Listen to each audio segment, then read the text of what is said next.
नमस्कार। तो नीट 2025 हो चुका है।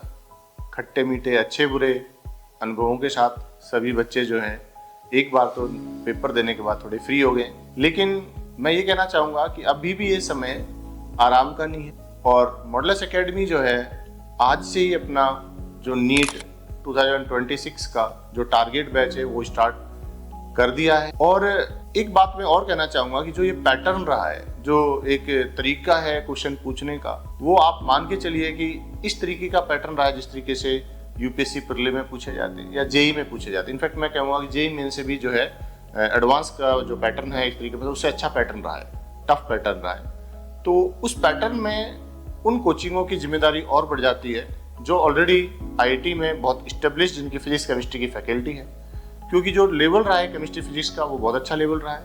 तो मॉडलस ने जो अपने टारगेट के बैच है वो स्टार्ट कर दिए हैं। वो बच्चे जिन लोगों ने इस साल 12th किया है और नॉर्मल बिना किसी तैयारी के पेपर दिया है और नंबर जो है पेपर में वो बहुत अच्छे नहीं आ रहे, तो बच्चे जो हैं तुरंत ही टारगेट बैच ज्वाइन कर लें, क्योंकि आपका सिलेबस धीरे धीरे आगे बढ़ जाता है। लेकिन ऐसे कुछ बच्चे हैं जिन्होंने पूरी साल भर मेहनत की, जो खासकर 1-2 ड्रॉप कर चुके थे और उनको बिल्कुल श्योर था कि इस साल जो हम लोगों का सिलेक्शन हो ही जाएगा। एक 600 प्रश्न का जो एक माइंडसेट था वो कि इससे ऊपर चले जाएंगे, ऐसा हुआ ही नहीं है कि बहुत अच्छे अच्छे बच्चों का पेपर भी खराब हुआ है। तो ऐसे बच्चे हैं जिनका एक्सपेक्टेशन से बहुत ही बुरा पेपर हुआ है, वो बच्चे अभी 2-3 दिन रेस्ट ले सकते हैं, अपने घर वालों से बात करें, घर पे रहें, इमोशनली थोड़ा बैलेंस करने की कोशिश करें जिस तरीके का जो पेपर का जो पैटर्न रहा है उसके बाद।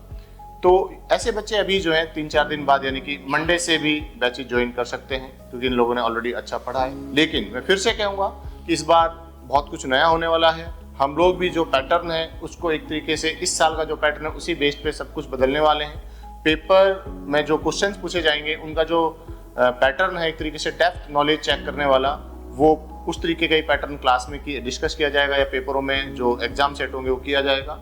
क्योंकि इससे पहले पिछले 5-7 साल में आप 2017-18 में जाइए तो कट ऑफ लगभग ऐसी ही जाती थी, कम कट ऑफ थी, पेपर अच्छा हार्ड आता था।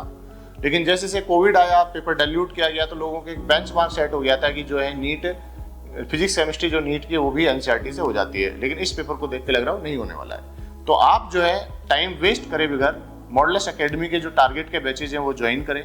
और ये श्योर है कि अलवर में हम लोगों से अच्छी जो फिजिक्स केमिस्ट्री है वो दूसरे इंस्टीट्यूट के पास नहीं है। और दूसरा ये है कि जैसे मैं खुद केमिस्ट्री पढ़ाता हूँ, आरवी सर फिजिक्स देखते हैं और हम लोगों की जो पूरी टीम है वेल क्वालिफाइड टीम है, तो आप उनसे मिलें और आपकी फिर भी कोई क्वेश्चंस है कि सर हमें ये डाउट लग रहा है कि यहाँ होगा नहीं होगा, जैसे मुझे ऐसा लगता है कि सारे ओपिनियन जानने के बाद जिन बच्चों के जनरल कैटेगरी में 510 नंबर से कम मार्क्स हैं उनको मेरे हिसाब से तैयारी स्टार्ट कर देनी चाहिए। मे बी रिजल्ट हो सकता है आपके फेवर में आ जाए, तो अगर रिजल्ट फेवर में आता है और आपको कोई मेडिकल कॉलेज मिलता है तो आप उस समय तैयारी छोड़ के चले जाइए, उसमें तो आपको नुकसान कुछ होना नहीं है। लेकिन अगर अनफेवर रिजल्ट आता है तो टाइम का बहुत लॉस होता है। तो मैं लास्ट में यही कहना चाहूँगा कि आप जितना जल्दी हो सके, क्योंकि बैच आज से स्टार्ट हो चुके हैं, आप जो है हमारे टारगेट के बैच ज्वाइन करें और आप जो एक नया एक रिवोल्यूशनरी जो चेंज होगा इस कोचिंग इंडस्ट्री का, उसको भी आप देखें कि मॉडलस किस तरीके से इस बार जो है नीट की जो फिजिक्स केमिस्ट्री वो पढ़ाने वाला है। बायो ऑब्वियस सी बात है, हम लोगों की जो बायो की टीम है अच्छी टीम है और उनकी जो मेहनत में कहीं कमी नहीं थी। पेपर जरूर लेंथी था लेकिन पैटर्न वही था। लेकिन केमिस्ट्री और खासकर फिजिक्स थोड़ा सा एबनॉर्मल रहा। तो आप